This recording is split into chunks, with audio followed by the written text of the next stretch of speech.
Tapes from New Jersey, it's the SNL Nerds, the show where two comics from New Jersey nerd out about Saturday Night Live. I'm your co-host, John Trumbull. And I'm your co-host, Darren Patterson. We sound so serious. It's like we're starting our newscast. I know, like it's... And now, Weekend Update News with John Trumbull and Darren Patterson.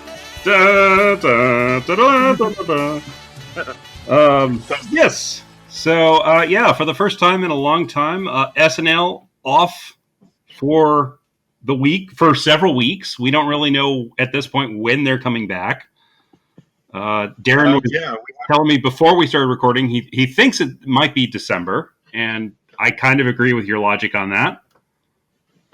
Just because this past weekend, no new episode. This upcoming weekend, we haven't heard anything about a new episode.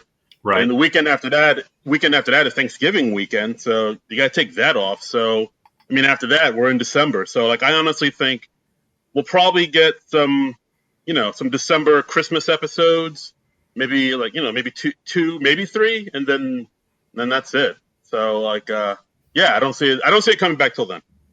Okay. Yeah, I can't argue with your logic there, sir. It's my hot take. That is the hottest of takes. That is a very hot take. Yeah. And seeing as how and I know we've also talked about this season being maybe the final season for a bunch of cast members. So I don't know. Do you think after this next month that'll be some cast members will kind of take their final bow, or do you think they'll hold off until the spring where the season finally comes to the close? Because at this point we're at the midway point of the season. We're not quite at the midway point. We're only 6 episodes in, so are we not? I don't know how seasons work. No. They do 20 or so episodes a season, so I wouldn't say we're at the midway point until we're in double digits because math. Wait, so 6 isn't half of 20? It is not, but we will go over this later on. Oh, wow! This is. I'm gonna have to do my taxes all over again. This is embarrassing. Oh boy, I'm going to jail. I'm going to jail, John. I'm going to jail. But but there was a bit of SNL news sort of this week. It was announced that John Mulaney is going to be a writer on Late Night with Seth Meyers. That was kind of surprising. Yeah, very much so. Because Mulaney is a beloved stand-up. He's he did a Netflix special at Radio City Music Hall. You would think he's above writing for I don't want to say just Seth Meyers, but he'd be above being a staff writer for any show. And my only thought for this is because of COVID-19 and he doesn't know when he can tour like he used to. I honestly think he's just doing this until he can, we have a vaccine and things can go sort of back to normal. I think it's just that was my thought too. Is I don't see him doing this as a career move if we weren't in pandemic world and stand up wasn't as much of a thing. Yeah, because that would definitely be a step backwards. No offense. I would still love to be a staff writer for any comedy show out there. Seth Meyers, please, call me. But for John Mulaney, it's a bit of a step back. Mm-hmm, mm-hmm. Yeah, he has had staff writing jobs before. He was a writer on SNL, and he obviously goes back with Seth.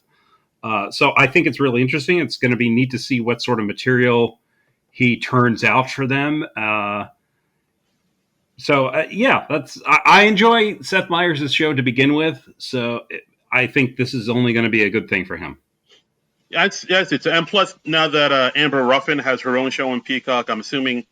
I haven't watched Seth Meyers, lately that much. I don't know if Amber Ruffin is still popping up on his show and doing her show, or is she all in on just her show? So, but if she is all in on her show, then John Mulaney would be a good fit to sort of fill in that space that Amber Ruffin left behind. I haven't seen her on the show lately. As far as I know, she has left. Because doing your own show is kind of an all-consuming thing. So I would imagine I can't see her doing both. No. But it's not a side hustle. You can't do both. I mean, I guess you could, but why would you if you got your own show? I mean, Yeah. why wouldn't you put everything you have into that show? So Fair enough. I'm learning a lot today so far. I'm learning about how math works, and I'm learning about jobs on talk shows. right, and it's just mad supposition for me on the talk show front because I don't know. I'm a viewer like anybody else. All I know is just I haven't seen her on the show lately. So Yeah. All right. Fair enough. But yeah, I mean, I look forward to any new episodes that John Mulaney will come up with. It'll be a good way to, have his comedy, like new fresh takes on things, until he can pump out a new special or something. yeah, that'll be cool. So since SNL is off this week for the first of who knows how many weeks, probably at least 3, we decided, okay, let's do something we haven't done in a little while. We're going to do a theme show. Theme shows, remember those guys? We did a lot of theme shows early on. We did like our favorite cast members, our favorite sketches, sports hosts. We did a thing on the Avengers hosts, cast members from the Avengers movies. Yeah. Favorite musical guest, we did that. Yeah. Athlete hosts. Yes. Favorite characters. Yeah. Did we do favorite characters? I don't remember doing that. We did, yeah. Episode 21. I'm looking through it right now. So. Oh, okay. Well, if it actually exists and is out there, okay, I should listen to that one and refresh my memory. I don't remember who my favorite characters are. I'm even fascinated by that episode. I wonder what I said. I have no idea. I know. Do you ever listen back to an episode ages after we've recorded it, and then you're just surprised by it? Yeah, pretty much. I basically, because I'm just babbling into this mic, I have no idea what I'm saying, and then I go back, and I'm like, oh, why'd I say that? Good Lord. I just black out when I'm on the mic. I have no idea what's happening. Oh, sure. Yeah. No, 100%. Me too. But we decided, since we just went through a very intense political season with a hotly contested presidential election, why don't we do something we haven't done before and do our favorite political sketches? Let's do it. Yeah, there's a lot to choose from. I mean, I basically just kind of went through YouTube and I just fell down the rabbit hole of political sketches. And I mean, I'll give SNL and YouTube credit. They all the clips they put up, it's pretty extensive. I saw stuff from, the very first season, saw some stuff from the 80s, 90s up to now. I tried to put in a little bit of stuff that I liked and stuff that, is sort of in the zeitgeist. So everybody knows. I'll mention it later. Yeah. So, I mean, the way we do these things is we each come up with our own lists of what we feel are the top 5 or our top 5 favorites, and we don't consult each other on our list beforehand. We might have an idea of what the other one has on their list, but we don't consult with each other. So we're going to surprise each other as we go through this. Yeah, well, I mean, there's one that I tweeted out that's not a surprise to you. It was more of a teaser, not a spoiler, but yeah, there's one I put out there because as soon as we thought of this topic, I immediately thought of it because it always tickled me. Yeah. So, and I found some interesting things in my research. I found, actually, Al Franken, he did a thing for the Washington Post back in 2016 where he named his 10 favorite political sketches from SNL. Oh, wow. So it was interesting to see his reminiscences of those. And if some of those come up, I may go to what Franken had to say about them. I didn't even know about that. I would actually love to hear that. Well, maybe I'll share some with you. Ooh, I can't. Guys, stay tuned. Yeah. We call that a teaser in the biz. So I think a decent way to do this is not rank these sketches so much, but I thought it might make sense just to go through these in more or less chronological order. Does that sound good to you, dude? It sounds great to me. Doesn't sound good to me. It sounds great to me. Okay. All right. So my first sketch is from the original cast era. It's a sketch called Nixon's Final Days, which is Dan Aykroyd as President Nixon. It's got Madeline Kahn, who was the host that week. She's writing her memoirs, and she's talking about what Nixon was like in the final days of his White House, of his presidential era. And it's got Dan Aykroyd as Nixon. It's got Chevy Chase and Gilda Radner as his son-in-law David Eisenhower and his daughter Julie Nixon. John Belushi is Henry Kissinger, which, I mean, how can you not love that? And it's based partially on the Bob Woodward, Carl Bernstein book, The Final Days, which is talking about the final days of the Nixon White House. And it's like Nixon roaming the halls of the White House at night, and he's talking to the portraits of his predecessors. And the flashback starts out with Nixon just going like, you, Abraham Lincoln, you were lucky. They shot you. That's the thing I like about. That's the thing I like about early SNL. SNL now gets kind of dark, but not nearly as much as they used to back in the day. Like a joke like that, they shot you. Like that's yeah. I mean, the show really had an edge in this era, and it was interesting. It was years before I realized, like, when I was younger, I didn't really realize that SNL wasn't really on during the Nixon era, because Nixon resigned in '74. So they're doing all this Nixon stuff after the fact. But of course there was still coverage of it and stuff. But it's interesting that they were going back several years to bash Nixon. But this was a sketch. It was written by Al Franken and Tom Davis. And at one point, Nixon, he asked the portrait of Abraham Lincoln. He's like, "Why, Abe? Why me?" And Al Franken says in the original script, the portrait's lips move, saying, "Because you're such a schmuck." But the censors made us change it to dip because they insisted schmuck means penis in Yiddish. This was 1976, and we lost that one. So wow. I guess that's. I don't know. Dip is a little bit funnier, but still, like schmuck with a smile on my face. Schmuck's a funnier word. Yeah. Yeah. You're such a. And it's also interesting that, like, this is an era when. This is like when Dan Aykroyd had a mustache and he wouldn't shave his mustache to play Nixon. Oh, right. Because like they also had him as when he played Jimmy Carter, and he had that mustache too. Right. And it's also the same era where like Chevy Chase like wore no makeup to play President Ford. He just comes out and he was like, "Hi, I'm Gerald Ford," and he falls over some stuff, and that was it for everybody. And now they make this huge concerted effort to make everybody look like the person they're impersonating.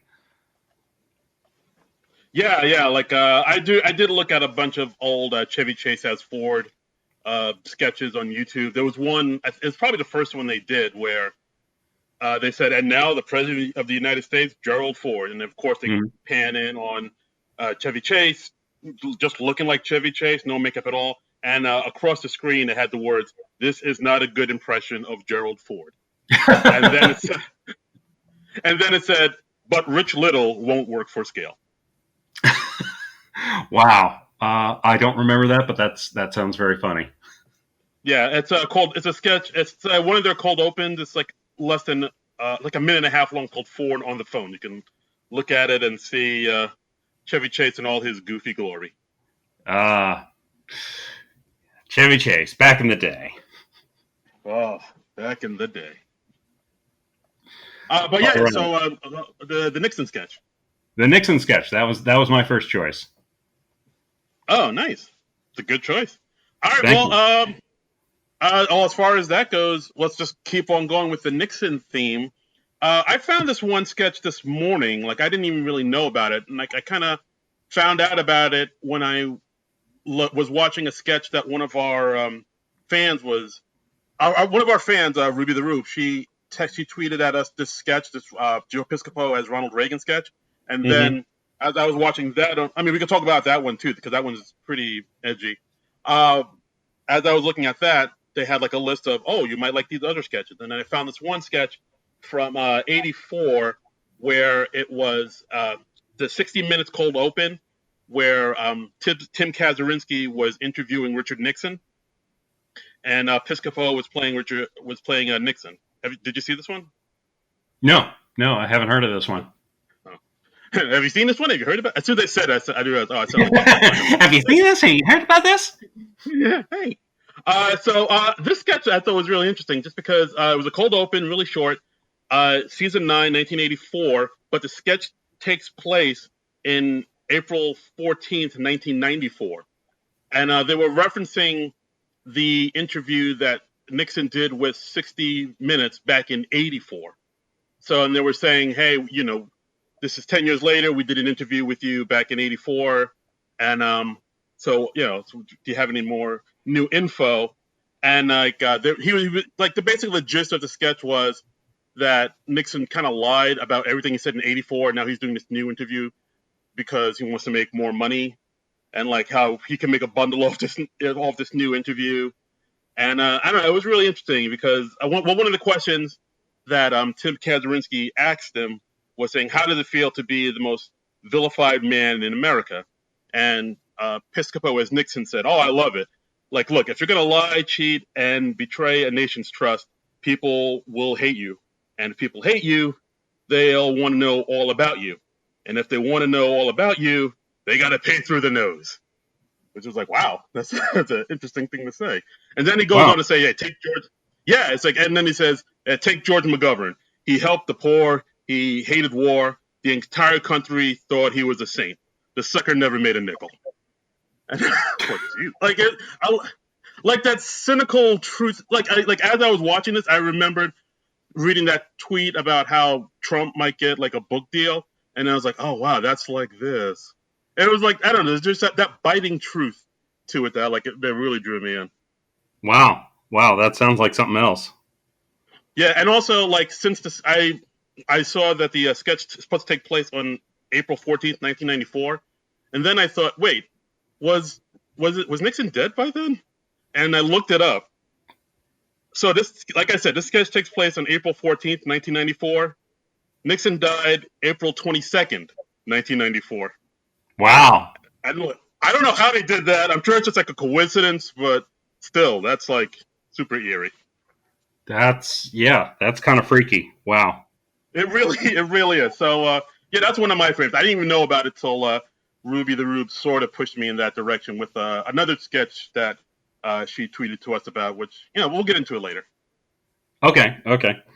All right. Well, my next sketch, it's one that I think you'll approve of. It's the one that you tweeted out earlier. It's President Reagan Mastermind from 1986, yes, with the late great Phil Hartman playing President Ronald Reagan.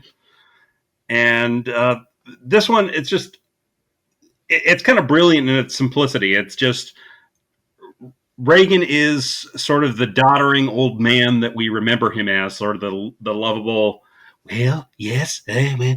And whenever the press is around, he's that persona. But then as soon as the press leaves, he's like, all right, back to work. And then he's just outlining all these evil schemes for everyone in his administration. Everyone's like, please, Mr. President, we can't keep up with the complexities of your plan. And he's like, hey, I'm the only one who has to know. I am the president. Yeah. And it's wonderful just seeing him go back and forth between these two very different interpretations of Reagan, just changing characters on a dime. And I mean, it just shows how brilliant Phil Hartman was. And there was something I'd totally forgotten about, which is they bring in Dana Carvey as Jimmy Stewart, who's just comes into the White House to visit Reagan, and he's like, oh, well, we sure had some great old times in Hollywood, didn't we, Dutch? and Reagan's trying to brush him off very quickly. And then on his way out, he's just like, "You've become a real jerk, you know that?" Because at one point he says he's trying to get him out of the office, and he says, "Jimmy, don't make me have to kill you." Yeah, and he's like, "Kill me? What are you talking about, Dutch?" It's a great sketch. It's a great premise to think that whole persona he has is just an act to throw the people off. Like I really dug that one because it's something I don't know. It's something that I kind of wish. Well, no, they kind of do it now, but not as much. Where they take this persona or as a person, they maybe kind of twist the perception a little bit and like put him in like a different, see him through a different lens. Like, what if this is what's really going on? Like, I Yeah, appreciate stuff like that. yeah. Here's what Al Franken had to say about that sketch in his Washington Post piece. He says, this was an idea from Robert Smigel, who voices Triumph the Insult Comic Dog. Robert and I did a first draft, and Jim Downey and George Meyer, who went on to be one of the top writers on The Simpsons, kicked in. Robert had my favorite joke. When Reagan's aide comes in to tell him that it's time to pose with the Girl Scout who sold the most cookies, Phil angrily says, "This is the part of the job I hate." So I like this because I mean it's very funny. It's a funny premise, and also I think there was probably a degree of truth to it. I think probably Reagan did know more than he let on, certainly about stuff that was going on. I mean, but of course, we now know that he was suffering from dementia, at least in his later years in office.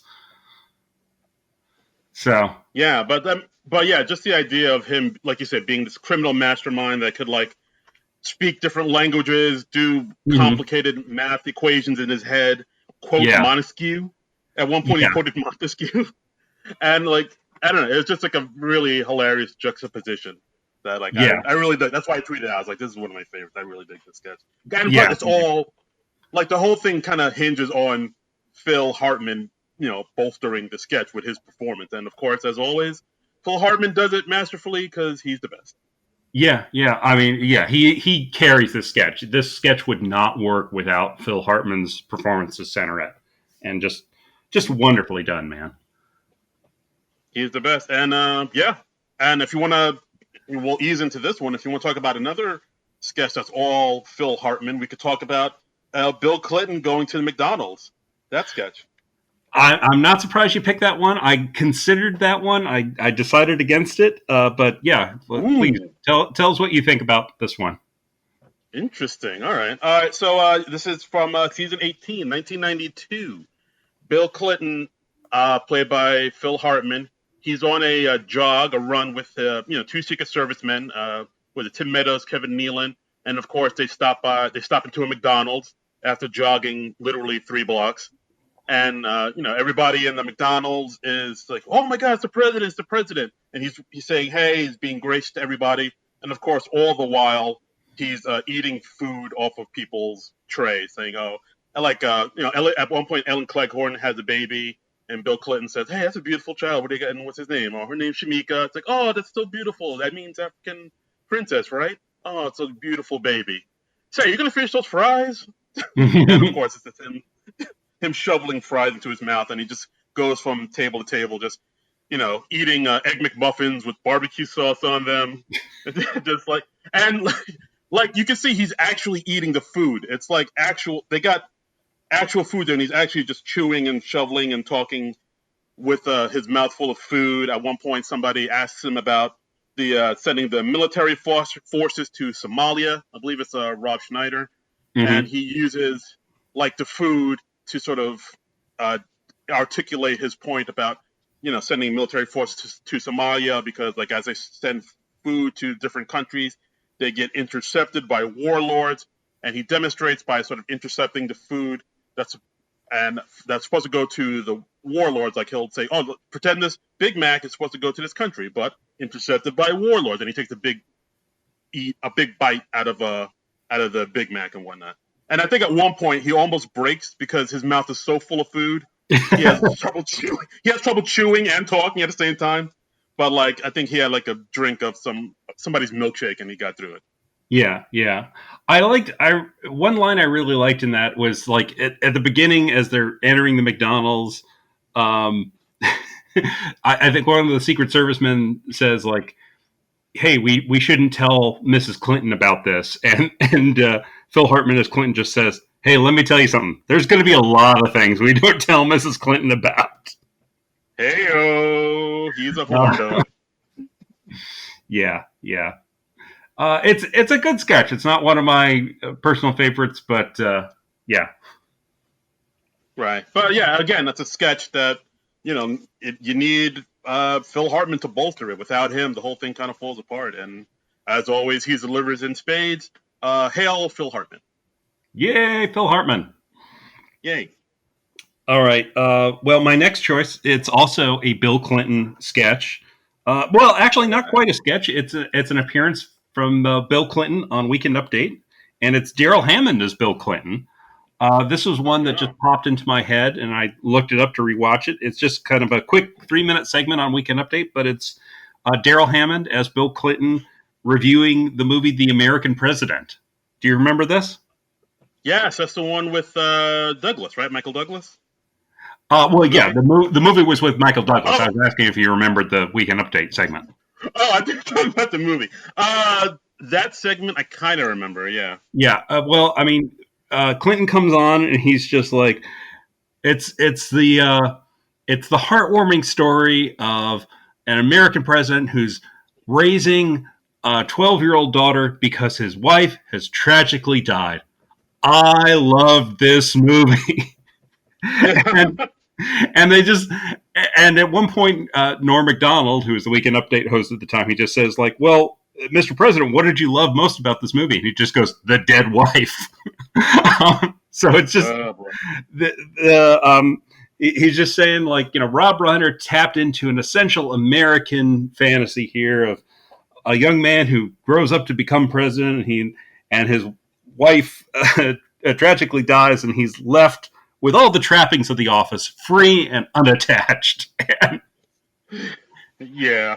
and at one point, Norm Macdonald asked him, like, well, I mean, in real life, would it be that easy to sneak a woman into the White House without any staffers finding out or talking to the press? And Clinton just goes, why? What have you heard? So I think it was just a great encapsulation of Bill Clinton. I think Daryl Hammond's Bill Clinton was my favorite Bill Clinton. Phil Hartman's was good, but I think Daryl Hammond's Clinton was on another level, and I loved him. He just played him as that sort of persistent horn dog guy, but he also nailed like certain of Clinton's mannerisms. He like the gesture where like politicians don't point because it comes off as too aggressive, so they do that weird thing where they're sort of holding their thumb and Yeah. they point with their thumb.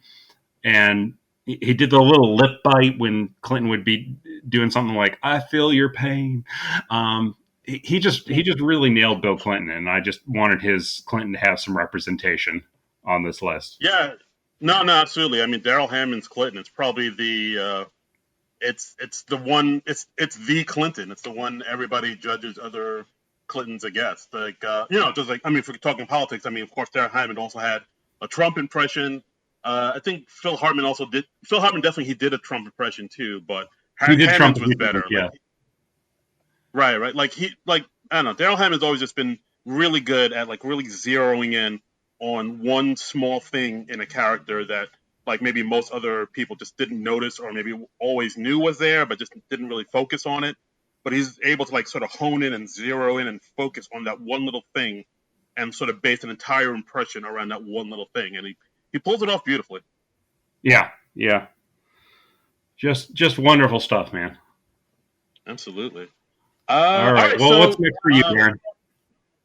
All right, so we're gonna go back a little bit. This one sketch I remember really loving when I was a kid, even though I didn't quite get all of it. But Uh huh. I remember, for some reason, it's one of those sketches that stood with me. This is I'm talking about the Bush Dukakis debate from 1988. The Yeah, that's a good one. That's a good one. Is that the one where Tom Hanks is playing Peter Jennings? Yep, Dave, and we have Phil Hartman as David Brinkley. This is a 14-minute sketch. This is way longer than I remembered. Yeah, I didn't remember it being this long, but it's on YouTube, and sure enough, 14 minutes, and it's really good. We got John Lovitz as Dukakis. We got a young George H.W. Bush played by Carvey. Of course, we'll get into Carvey's Bush impression a little bit later Mm-hmm. on. But yeah, for some reason, I don't know why I really dug this sketch when I was a kid. I mean, I was only 11 when it came out, and like, of course, I didn't get all the nuances and the stuff they were talking about. There were like little things they did that I really got a kick out of, like when Dukakis approached the podium because if you remember, Dukakis was notoriously short. So like they had John Lovitz go behind the podium, and then you just hear this whirring noise, this mechanical whirring noise, like, and as you hear that, you see John Lovitz like go up, up, and up and up. So he has like some type of little mechanical thing he's standing on that elevates him up slowly enough so he can reach the microphone on the podium. Like stuff like that, I got a kick out of. And I remember really liking after the debate was over, when they decided to talk to Dan Quayle. And for Dan Quayle, they actually had like a 10-year-old kid play him. I thought that was hilarious. Yes. Yeah. And yeah. He's he's going to be president. I'm going to be vice president. Isn't that neat? Yeah. And then they asked him how he thought Bush did. And he's like, Bush, he did great. I'm so happy to be his running mate. He's going to be the next president, and I'm going to be the vice president. And that'll be great. Because like I remember, I still remember back in the day, like Dan Quayle got a lot of guff for like being super young and naive and maybe not the brightest bulb in the box. There was like the whole potato fiasco and whatnot. Yes. So to have like an actual kid, like it was like the kid looked like maybe like 12 or something, 11 or 12. Just to have an actual kid play Dan Quayle, I thought was pretty inspired. Yeah, that was a good bit of satire. I like that quite a bit. Yeah, and I also remember like one of the biggest laughs that was in the sketch where I think George H.W. Bush was saying something that was just seemed incredibly ridiculous, and then they go back to Dukakis for a rebuttal, and Dukakis says, "I can't believe I'm losing to this guy," and it just got a huge laugh. That was. Let me see if I can find that. Okay, yeah. Al Franken says that was only the second time that Dana Carvey played George H.W. Bush, and he hadn't quite found the character. But the hydraulic lift for Dukakis' podium, that was a Conan O'Brien idea. And, of course it was. Yeah, and they said that on air you heard the whine of the lift as John Lovitz rose. He stood on a small box and controlled his elevation by bending, then straightening his knees. And so that was cool. And the line, "I can't believe I'm losing to this guy," that was written by Franken. He says, but what made the laugh was the exquisite setup written by Jim Downey and brilliantly executed by Dana and Jan Hooks as a sultry Diane Sawyer. Stay on course, 1,000 points of light. Well, unfortunately, I guess my time is up. Mr. Vice President, you still have a minute 20. What? That can't be right. I must have spoken for at least 2 minutes. No, just 40 seconds, Mr. Vice President. So, yeah, that was a good one. Yeah, that was. I mean, it's a long one. It's like a lot longer than I remembered, but like there's some good stuff in there. I mean, Jim Down. Like you can if you're an SNL nerd like us, you can definitely tell like a joke that has like a Jim Downey stamp on it or a Conan O'Brien stamp on it, and like this, as you just said, this one has the stench of Downey and O'Brien all over it, and I am loving it. I don't know if it's a stench. I'm sure they have lovely scents. It's a good stench. It's an aroma. Okay, beautiful... the aroma of Conan and Jim Downey. I'll say that the aroma wafting through the nostrils. Okay. Well, my next choice is one from 2008. This was Sarah Palin and Hillary Clinton addressed the nation. This was one of mine. That's one of your choices? Cool. Yeah. This was Tina Fey and Amy Poehler as respectively Sarah Palin and Hillary Clinton. This was at the tail end of the 2008 campaign. We were, I think, about 6 weeks out from the election. And they're addressing sexism in the campaign, how both of them were perceived because they were women, and like Sarah Palin became like this weird sort of sex symbol for the right wing, and Hillary was constantly I don't know what the right word is, but she got a lot of grief because she was a woman, and people were always calling her shrill or whatever. Oh, right. There was one point where I think the two of them together said, don't call me a MILF. And she Yeah. says, and don't refer to me as a flirg. I Google it and I do not like it. Yes. Yes. And And don't use, it has a line that is so freaking clever, and it so nails like what the perception of Sarah Palin was, that I think to this day some people think that Sarah Palin actually said it, which was the line, "I can see Russia from my house," which was an exaggeration of something that I, when Sarah Palin was asked about like foreign policy experience, she explained like how close like the tip of Alaska was to Russia, and how that somehow qualified as foreign policy experience. But yeah, the "I can see Russia from my house." That's, oh god, that's brilliant. I remember that line. Like, I mean, I remember this entire sketch was like, it's part of the SNL like pantheon. It's such a great sketch, and then like it really had some amazing lines in it, like that, like the "I can see Russia from my house." I didn't remember, honestly, until you just mentioned it. I kind of did think that Sarah Palin did say that, and then like Uh-huh. after hearing what you said, I was like, oh wait, no, she didn't say that. That was totally Tina Fey. I mean, Yeah. it sounded so close to something that Sarah Palin might say that it sounded real. I mean, exactly. I think that was what made it such a brilliant joke, which was, I mean, because let's face it, Sarah Palin did say a lot of dumb things over the campaign, and she was just, Oh, I think it's safe to say, out of her depth during that campaign. And I really think that Tina Fey's impression of Sarah Palin did a lot to torpedo the McCain Palin ticket. I mean, I think they I could probably would have done better in the election if it hadn't been for that. I could sort of see that. Yeah, I mean, it is a weird thing. Like I remember when Sarah Palin first came on the scene. This I think this is something we mentioned on the last episode with JL Colvin, where like nowadays like we have like a lot of celebrities coming in to play politicians on SNL, and I think this started with this, where like when Sarah Palin first came out, people were like, people online were like, oh my gosh, she looks just like Tina Fey. They should have Tina Fey play her. Tina Fey, Tina Fey, Tina Fey. And then they got Right. Tina Fey to play her, and then like the video went viral, and it just became this huge thing.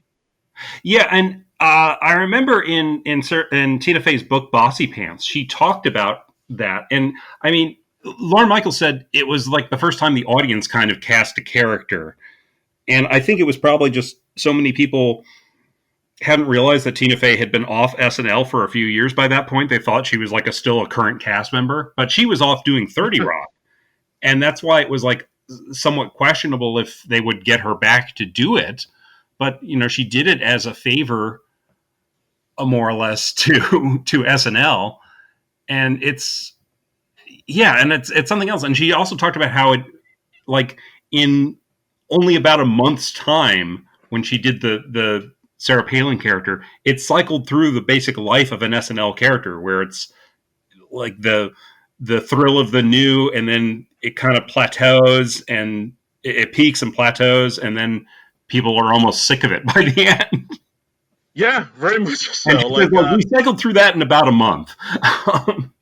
yeah, it was one of those things where people loved it. Like you said, people loved it at first, and then, of course, the thing that a lot of shows and SNL does is, oh, people love this. Let's bring it back again and again and again, and Mm-hmm. then before you know it, you get sick of it because it was such a good impression, and like I don't like it had like a lot of strong writing. I'm sure most of it's from Tina Fey, Yeah. and it was just like a powerful sketch. Like I even when I rewatched that sketch, I rewatched the other sketch they had, the follow up, where it was Poehler and Fey as Sarah Palin and Diane Sawyer, where like they Mm-hmm. were recreating the Diane Sawyer interview, where like it's she like I still remember it today too, like where Sarah Palin was kind of like a deer in the headlights, Yeah. where I think Diane was it Diane Sawyer or Katie Couric? It might be Katie. Katie Couric. You're right. Yeah, I apologize. Katie Couric said, like, well, what newspapers do you read? And Sarah Palin was like, oh, all of them. Yeah, and people were like, just name a newspaper, and it seemed like Yeah. she couldn't do it. Yeah. And like, so they recreated that. They had brought on a very pregnant Amy Poehler at that point to sort of ask the question again, like, just name one newspaper, and she gets caught in a deer in the headlights and be like, Katie, I would like to use one of my lifelines, which of course Yes. that's back when Who Wants to Be a Millionaire was all over the place. Yes. But yeah, that's another fantastic sketch. Yeah, yeah. I mean, and Tina Fey had a really good impression of her, and yeah, it was something else. And I'd also like to give a shout out to Amy Poehler's Hillary Clinton. I mean, she has a great line in there where like Tina Fey's Sarah Palin is talking about how, like, America is so amazing, and you can even become vice president even if you just want it enough. And then Hillary just starts laughing ruefully, and she's like, "Yeah, that was probably my problem. I probably should have wanted it more." Yeah, and then she like rips out part of the podium with her bare hands. Yeah. Yes. Yeah. Yeah. Yeah. Oh boy, little did we know. Yeah. Yeah. Because like I think at one point Tina Fey says, "Yeah, well, this is what makes America great because anybody can be president." Yeah. And Anybody. like, Anyone. anybody. Anyone. Literally anyone, as we've seen. Yeah. No, let's not talk about that. Let's No, let's not. Let's because it's depressing. happier times. Happier times. Okay, well, I can go into my next sketch. Speaking of happier times, we can talk about the Iraq War. Yay, the Iraq War. We'll start the Iraq War, but it's this one cold open I saw when I fell into the whole rabbit hole of political sketches, where it's from September 1990, where Dana Carvey gives his George H.W. Bush impression, and he talks to the people in Iraq through Iraqi state TV. It's a really interesting one because like he's talking to the Iraqi people about how U.S. views the illegal seizure of Kuwait, and he feels like the first time he's talked to the people, they didn't quite get the message he was trying to convey, like how they really opposed it. So he was talking to them in sort of the language they understood. So it was like him kind of talking to them like a dictator would, but in his George H.W. Bush voice. So he's saying, your leader, the godless liar, Saddam Hussein, he's a hyena in the skin of a lion.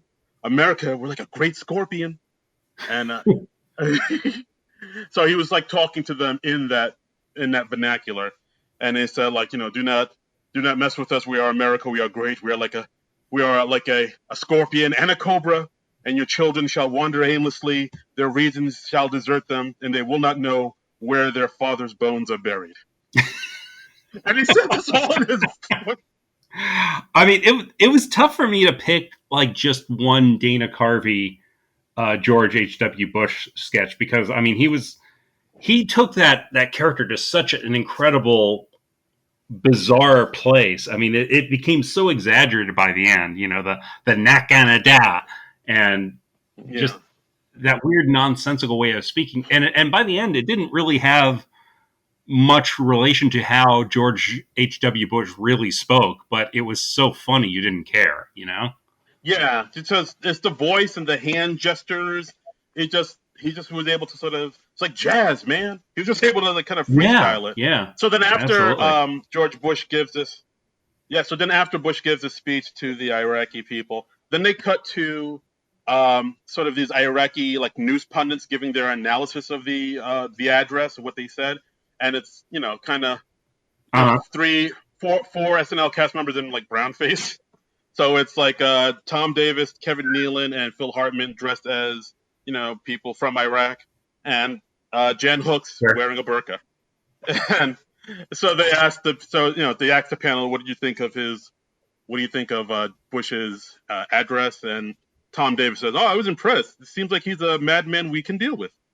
and Kevin and then Kevin Nealon says, "I was really struck by the line about how our children will not know where our bones are buried.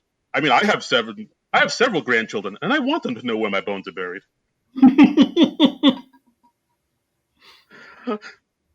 I don't know. Again, like it's another sketch where they take the impression and they view it through a different lens and like another perspective, and I don't know. I really got a kick out of that one. Yeah, yeah. I want them to know where my bones are buried. I don't know why that makes me smile so much. Yeah, no, I can just imagine him saying that line. I'm sure that's a Jim Downey or a Conan O'Brien line. I mean, it's from 1990s. Well, whoever was there at the time, but still, it tickled my ribs, as the kids say.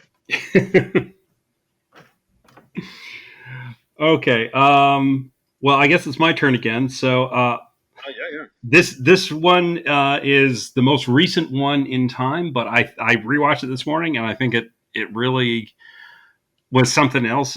This one was just called Election Night, and this is from 2016. This was when the the second to last time that Dave Chappelle hosted, where it was just a bunch. Oh, yeah, It yeah, was a yeah. bunch of Democratic voters. They're watching the election returns in November of 2016, and they're expecting to see Hillary Clinton or not inaugurated, but elected. And then it's going periodically throughout the night, just like moving up a half hour or an hour each time, and just their gradual dawning realization. Oh my God, Donald Trump is winning. Oh my God, you guys, I think America's kind of racist. And we've got Dave Chappelle just like, yeah, you think America's racist? I think I remember my great grandfather telling me something like that. Yeah, I think when he was in chains, he told me something about that. And it's got Chris Yeah, Rock too, making a surprise cameo. It's really good, and it just shows. It's just a great satire of just what a bubble some people live in, according to their personal beliefs. And yeah, it was really good. that's a great pick. See, that's the kind of sketch I kind of hoped and I kind of wish Dave Chappelle did on his last performance last week when he hosted. Yeah, But I'm assuming they just didn't have time to write a sketch like that because the result just happened just that day. So they didn't yeah, have really.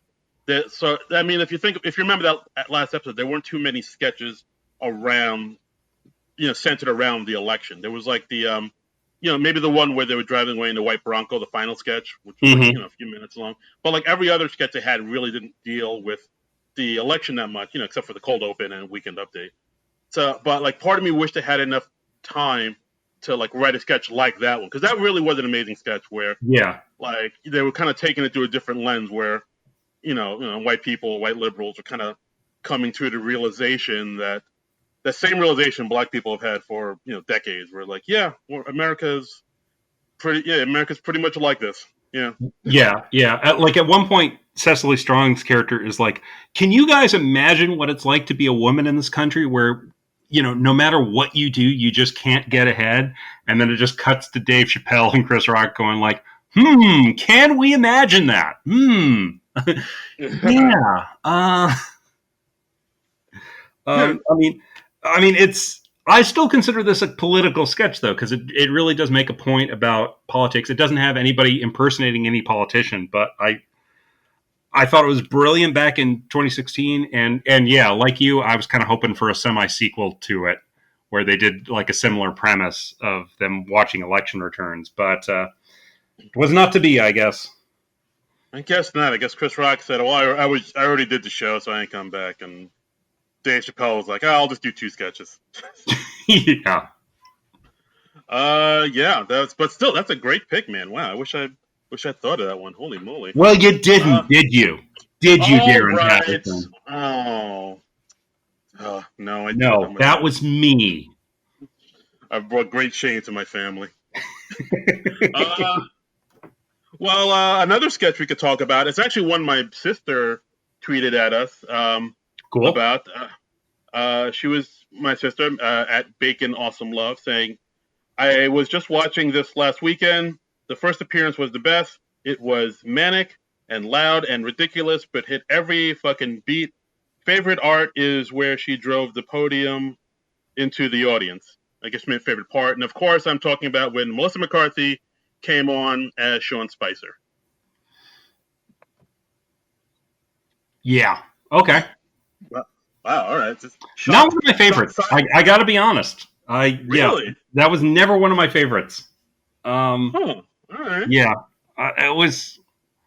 I don't know, but you talk about what you like about it. Well, I mean, I always dug it because, I mean, for one thing, no one saw it coming. Like Mm-hmm. I mean, if you watch the first time they did it, I mean, maybe I'll go with you. Like the other times they did it were a little not as strong because they were just kind of repeating what they did the first time. Yeah. It's like same how when Matt Foley, you see him the first time, you can't really recreate that because you're just doing the same beats over and over again. They did they did further on out. Right. But like, I mean, when they first said it was Sean Spicer, you can hear the audience where, like, at first they applaud, and then they slowly realize, oh hey, that's Melissa McCarthy, and then you hear another roar of applause, like after Uh-huh. they slowly realize, oh, that's Melissa McCarthy. And I mean, I just really liked how Melissa played it as this like screaming, always angry, aggro kind of lunatic, and just there's always a thing about the gum. She's always chewing gum, and showing the press the props because they don't, because she is insulting them. They don't understand what she's saying. And yeah, the part where one of the reporters asks, "Hey, I have a question. Are you okay? Is everything all right?" And she just literally picks up the podium and just jams it into the, like, I didn't see that coming, and I thought that was Yeah. really Yeah. hilarious. Yeah. It just came out of nowhere.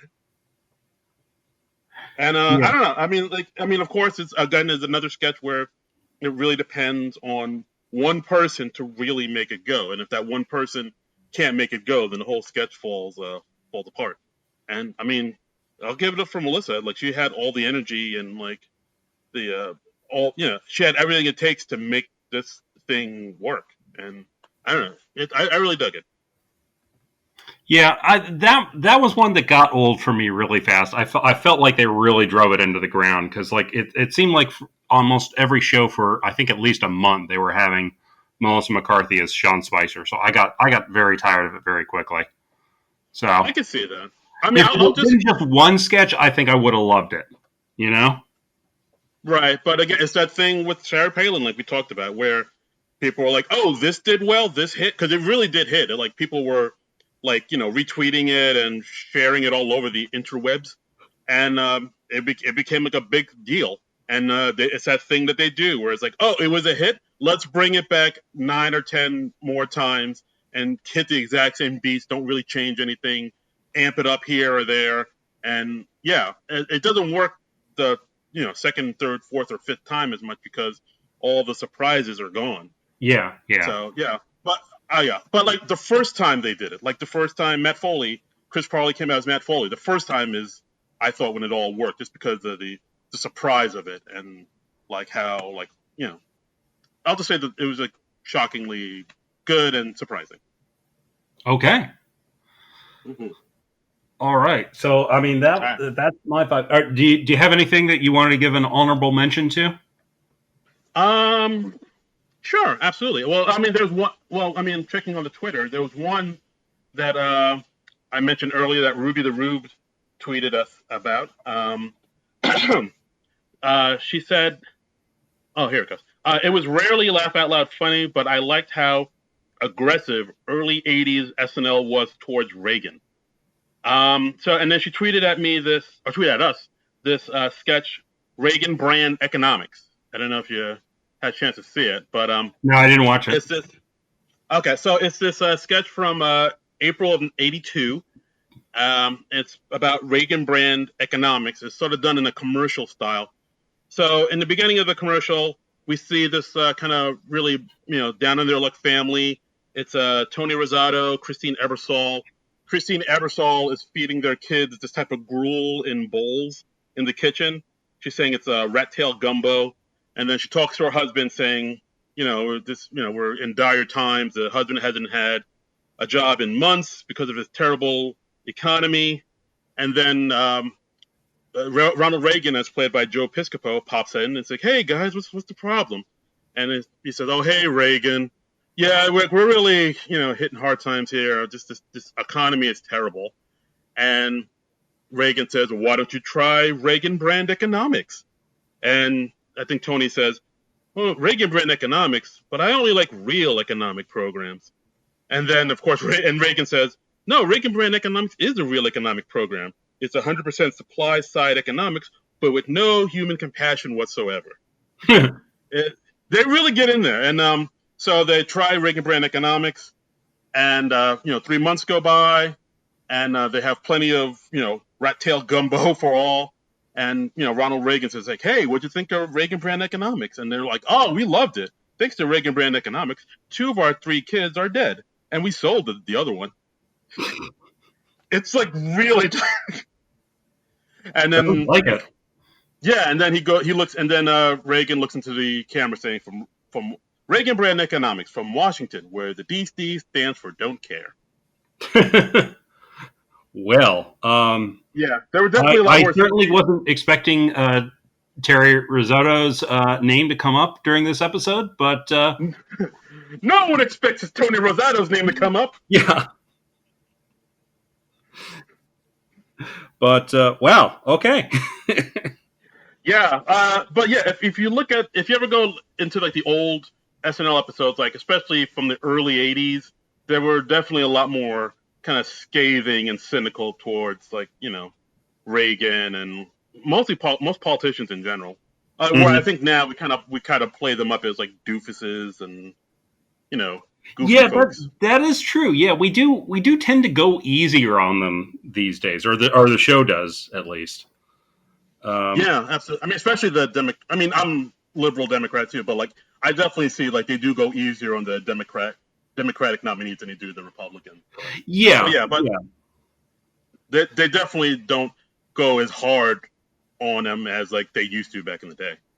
But I mean, even like during the George W. Bush years, Will Ferrell's take on George W. Bush was more just like doofus frat guy than anything, Right. Like that. I mean, they kind of went a little harder on when Daryl Hammond played Dick Cheney, because Dick Cheney's a horrible person. But they went a little bit harder on him than they did Bush, because like they figured Bush was, like you said, like some goofy, like, "Hey, I'm just here to have a good time, man." Yeah, it's a good old boy. Never meaning no harm. Yeah, just sliding across the General Lee into the driver's seat. Yep. Yeah. Making their way the only way they know how.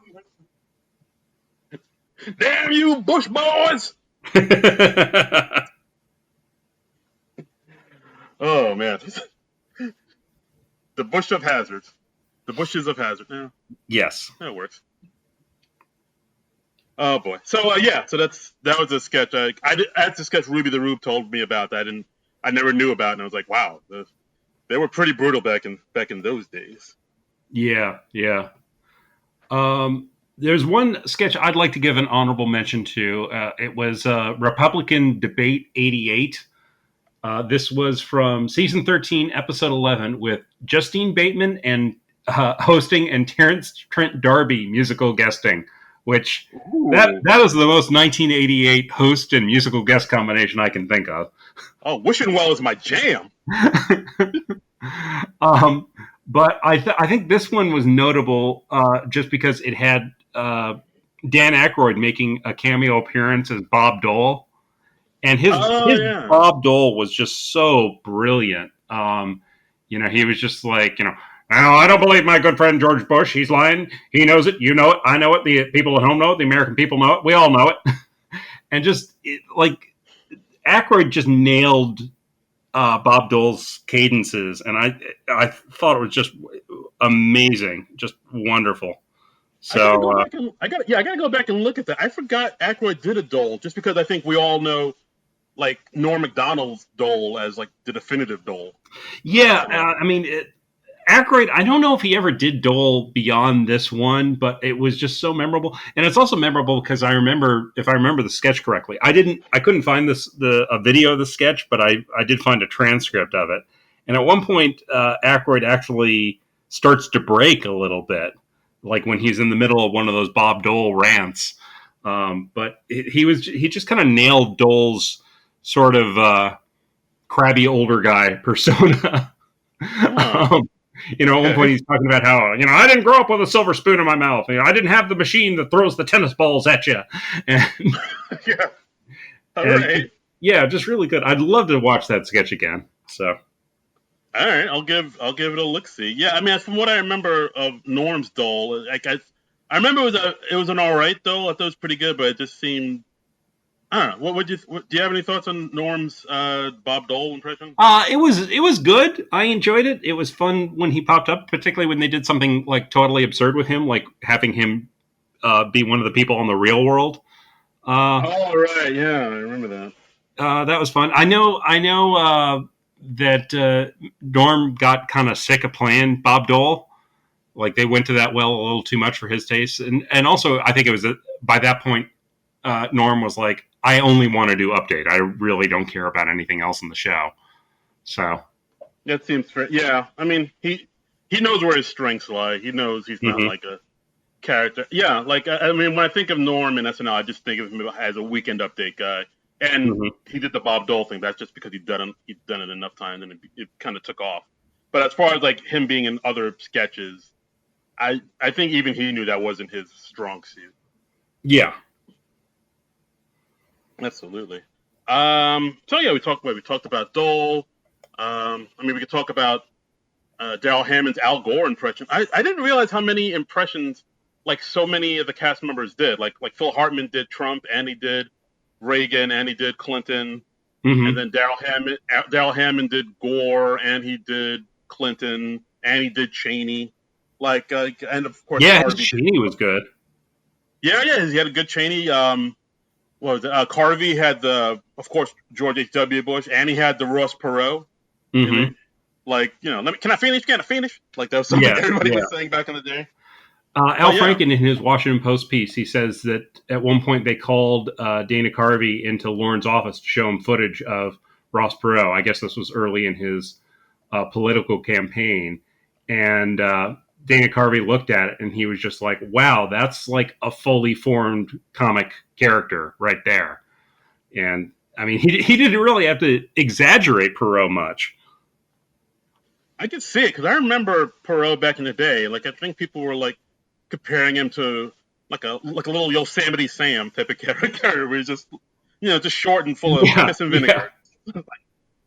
Just hey, yeah, like and he says that. Go ahead. No, I wasn't gonna say anything. Oh, okay. It sounded like you were in the middle of something. No. They said that after the first time Dana Carvey played Perot, they got a call on the Monday after the show, and Ross Perot had called for Dana to compliment him on the impression. And he says, we put in a call to Perot, each of us on a different extension. When we got him, Perot told Dana, tell you what we do. You get on that costume and makeup and go around the country. Then there'll be two of me. Cover twice the territory. And he says, Dana kept trying to introduce me, the writer, but Perot clearly wasn't interested. He just kept repeating the joke, or serious pitch. I'm not sure which. All right. So politics, people. Yeah. Wow, I did not know that. Holy moly! Wow, that's some food for thought. Yeah. Wow. All right. I didn't put too many. I didn't really write down anything for like the Obama era of SNL because like as far as impressions go, it seemed like they never really. I mean, they kind of nailed it once they had Jay Farrell on because he had a good like Obama impression, but like before that, it was Fred Armisen. Yeah, because he looked. Armisen's Obama always seemed just kind of serviceable, and I don't think they ever really nailed Obama. I don't remember Jay Farrell doing it for very long, did he? He didn't do it for too long, but like, I mean, he did a decent. He did it. It was definitely better than Armisen, but as far as Armisen's Obama, it was never quite there. I mean, I also think they probably just gave it to him because he looks kind of ethnically ambiguous, I guess you could say. Or they didn't really have because it was before they had Keenan, I think, and like they didn't have any other black cast members that are like, oh, Armisen, he looks like something. Put him in a suit. It looks like something. Yeah. I feel like Armisen got it more because of looks than because he had any particular take on Obama or could impersonate him really well. I think the most memorable thing they did with Obama was probably when they had The Rock on and they did the Rock Obama, where he just sort of hulks out into the Rock when Republicans finally push him too far. Right, and that was pretty good. Like, and they just Yeah. had Dwayne Rock Johnson just break Republicans in half and stuff. Yes. That was pretty cool. Mm-hmm. That was pretty neat. Yeah. Yeah, that was pretty neat. And I mean, I guess as far as this era with Trump and stuff, we've probably talked about it ad nauseum. I think we've made our feelings clear on how we feel about the Alec Baldwin Trump era. Yeah, I mean, at this point, maybe I'll feel differently when we have some more distance between us and this, the Trump era. But yeah, no, I'm just kind of sick. I didn't review any of the Alec Baldwin Trump sketches or anything like that. I didn't want to do anything that recent. Yeah, no, I'm the same here. I just like, if you want to know what we feel about Trump, just go back a couple of years to our old episodes. But yeah, I was just like, let's not do any Trump. I didn't really look at any Hillary Clinton sketches. I mean, we could talk about the infamous Hallelujah cold open with her and the piano, but I mean, I think we kind of I think we kind of talked about it. Yeah, didn't like it. I like the show when it's funny. I don't like the show as much when it's sentimental, or when it's unearned sentiment, I guess I should say. I mean, it's fine after like when after 9/11 happened and they did their first show back. I mean, that's when you want to do that. But yeah, I didn't feel like the Hallelujah thing was quite earned. Yeah, I'm the same. I agree. Like, I agree with the sentiment because after that election happened, I was super depressed and I was like in a really bad place, and like that that performance echoed what I was feeling, but I don't think it's the right tone it's not the right tone to strike for the beginning of a comedy variety show. Like, yeah. I agree with the sentiment. I don't think it's what the show needs, though. It needed at that time. Yeah, I'll say that. Yeah, that's a good way to put it. Absolutely. Yeah, and that's all I got. Did you want to talk about the Al Franken list and what he had? What are some of his favorites? Well, I mean, we hit on a lot of them.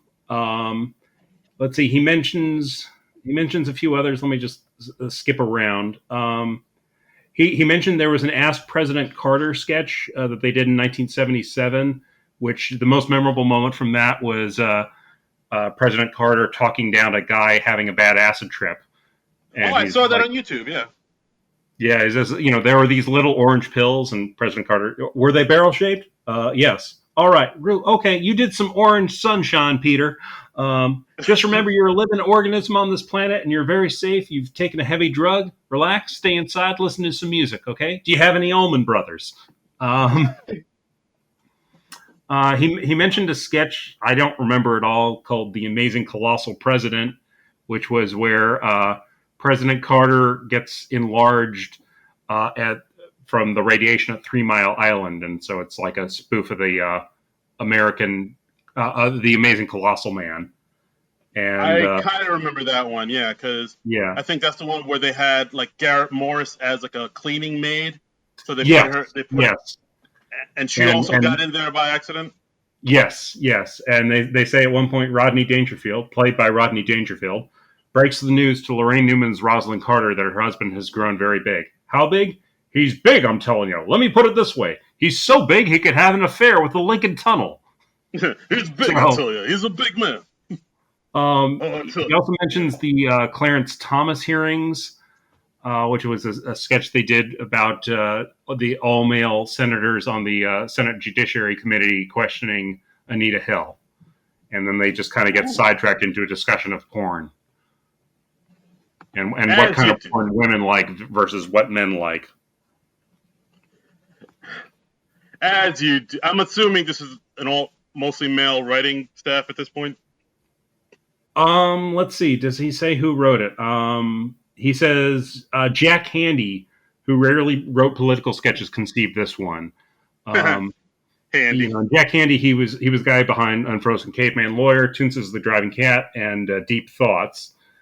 And he says Jack's idea was that the senators on the committee, all men, would ask Clarence Thomas how to pick up women. So, right. I remember that one. I kind of remember that one. It's been a while, but I mean, Mm-hmm. it sounds not too bad. I mean, Clarence Thomas. Yeah, Yeah, it's a choice. It's a choice. yeah, that's a choice. It's a choice. And yeah, I mean, that's all I got. I mean, we also could talk about how. I mean, I know we've talked about how, like, not cast members, non-cast members have played political people recently, but it's not a new thing because there's also the episode when Robin Williams hosted and he played Ronald Reagan way back in the day, back in '86. I barely remember that. Oh, really? Yeah, Robin Williams had a pretty decent Ronald Reagan impression. There's one sketch on YouTube you can see where, because he's about to give like a speech in front of the reporters, like the daily news briefing, and his men behind the scenes like, hey, we know you have trouble remembering things, so we put like a little thing in your ear, and Oh we'll yes. feed you the Oh yes. lines. Okay, I remember this now. Right, and then of course as he goes up there, the frequency of the radio, gets jambled, and it goes to like the radio stations, and it's like Ronald Reagan, saying, hey, it's an all '60s rock block here on WKRT with the Doors, and it's him like saying out loud all these radio station things, like he's giving like an advertising for toothpaste in Spanish, like con green and whatnot. So it's like, oh, that's a pretty funny one. Yeah, yeah. That's I vaguely remember that one, but I haven't seen that in ages. It's an oldie, but I would say a goodie. Yeah. Well, I mean, going more recent, like who's Hillary Clinton did you like better? Did you like Amy Poehler's, or do you Mm. like what Kate McKinnon's been doing with the character for the last few years? Huh. Um. Uh, I might give the edge to Polar on that Mm-hmm. one. I mean, they are somewhat similar what the two of them do, but I think that's a good question. Uh, I don't know. There's something. I think there's something in the way Polar plays it that like I like a little bit more. Maybe it's because it's. I don't know. I think I just like Polar a little bit more. I can't put my finger on why though. I'm gonna have to think about that one. Well, what about Okay. you? What are you thinking? I don't know if I have a preference. I enjoy them both. I think I guess Polar's maybe like a notch above Kate McKinnon's, but they're both very very good. I think they both captured her well. So Yeah, absolutely. And I was also thinking about how, like, as far as political sketches go, uh, like the only one that's playing like a ton of political characters in this new cast is Kate. I mean, because Kate played Hillary Clinton, she played Giuliani, she played Sessions, Lindsey Graham, Pelosi, Elizabeth Warren. I mean, like it's literally like anytime there's like somebody in politics, they're just like, give it to Kate, she'll do it. yeah, well, I feel like also part of that she's played so many people in the Trump administration. I feel like some of that was intentional trolling because I remember like I guess it was when they cast Melissa McCarthy as Sean Spicer that really seemed to get Trump's goat having a woman play a man. So I feel like they kept doing that a lot just to get to Trump, you know? Yeah, yeah. I think at some point, yeah, like they made it a point to do that. 'Cause I remember A.D. Bryan also did that too, where they had her play like was it maybe Rex Tillerson or something like that? But they had her play like a man, and like that seemed to be like their way of jabbing at them. Mm-hmm. They're like getting their goat, as the kids say. Yeah, exactly. And yeah. So I think that's all I got. I mean, I think we covered a lot of ground here, man. Wow, we did We all did, right. we did. I mean, it's interesting. I mean, for most of the last 40, 50 years, SNL has been commenting on the politics of the day. So it's really interesting to look back on them and just kind of remember, like, oh yeah, remember when this was a thing? Remember when that was this? And yeah, so Yeah, it's definitely like going into like a time capsule or like a little time machine where you're like, oh yeah, I remember that was a thing. Oh yeah, Lewinsky, that was a thing. Oh yeah, this was a thing. That was a thing. yeah, Definitely yeah, a nice little look back. uh huh, uh huh. Okay. All right, so yeah, that's our episode, guys. As That's it for this always, week. that's it for this week, my friend. I think I read most of the tweets that we got from folks. There was one. Let me see what else we Mm-hmm. got. Well, we got a tweet from Trixie Ask saying, "Oh, that they were expecting SNL to do an all celebrity Jeopardy compilation because Alex Trebek and Sean Connery have passed away." Which yeah, I kind of expected them to do that too, but I guess not. If they did a I mean, compilation of all those, it would get really monotonous. I think you don't want to watch all those back to back. yeah, you want to spread it out. Okay, I could see that. Yeah, I mean, Monette, it's a fun novelty. It's in like a single episode, but if you're watching them all at once, it just you see the formula very quickly. Um, and actually, like on Saturday, they reran a show from '96 with Martin Short and No Doubt, and they had which was maybe one of the first, if not the first, Jeopardy sketch. And I guess that's part of why they picked this episode. And it had Daryl Hammond as Sean Connery, but it wasn't he hadn't quite evolved it into the Sean Connery it became. And it was when Norm Macdonald was still playing Burt Reynolds on the sketches because that was originally conceived as a way for him to show off his Burt Reynolds impression. oh Um, yeah, and it wasn't as good as it later became. It's not the Jeopardy sketch that everyone remembers. It was like, oh, okay, you've kind of half figured it out here. But right. and Martin Short was playing Jerry Lewis. Oh, of course, yeah. Yeah, Wow, which wow, they all passed away. it had funny moments, but it wasn't what the Jeopardy sketch Yeah. became. It wasn't anal bum covers and all that jazz. Yeah, Yeah, exactly. gotcha. Once they hit anal bum covers, they knew they struck gold. Yes, exactly. Or the whore's semen. Oh Lord, I'm such a child. That still gets me. Yeah, they did some clever wordplay. Yeah. So also, Monette Marati tweeted at us saying, "We did stop when Miley Cyrus hosted.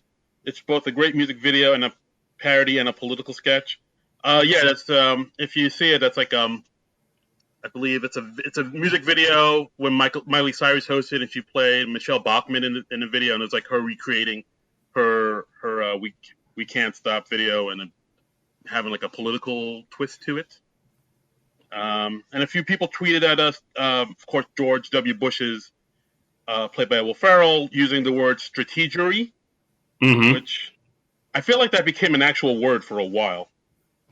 Like people were like Yeah. real, or didn't he use it? Like the real George W. Bush use it in a sentence, strategery? You mean as a callback to the SNL sketch? I don't know. No, I feel like he used it in an actual like sketch or actual address or debate or something. I doubt that. I don't think he did. I I don't mean, know.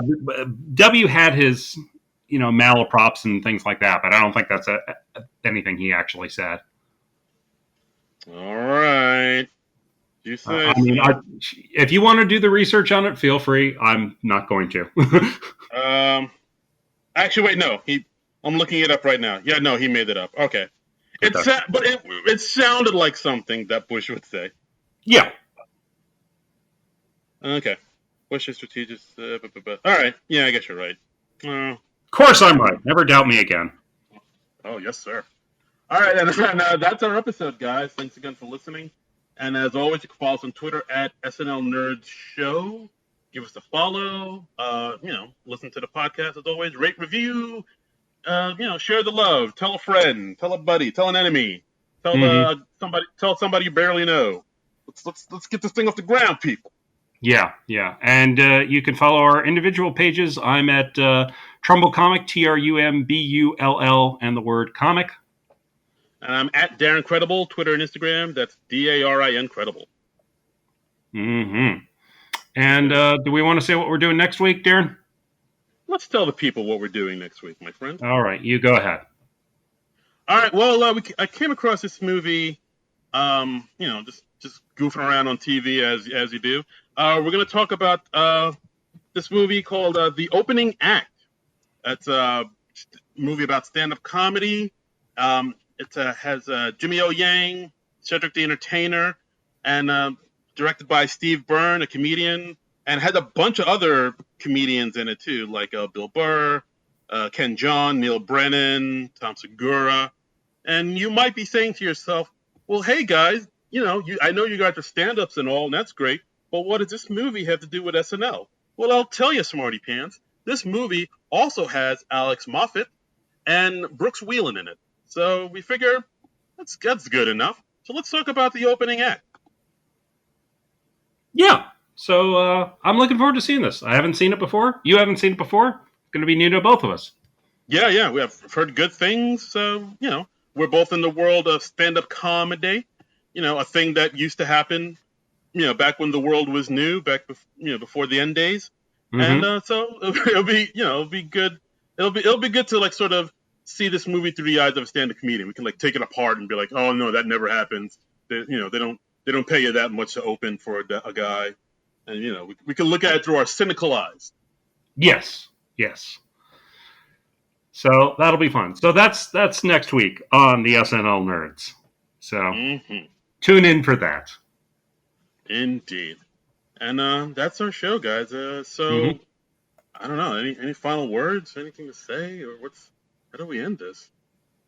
Well, we could just peter out like you just did and just suck all the energy out of the room. That might be good. We could do that. We could. How do we normally do it? Should we just? Well, we have a little catchphrase that we use at the end, where we do, where we say the thing, and then that's it. That's just kind of the end of the show. What's the catchphrase? I don't listen to this podcast. What's the catchphrase? Well, no, I mean, it's neither do I. I don't care for one of the hosts. I'm not going to say which one, but I think it's something like we tend to say, "Nerds out." This has been a non-productive media presentation. Executive producer Frank Hablawi.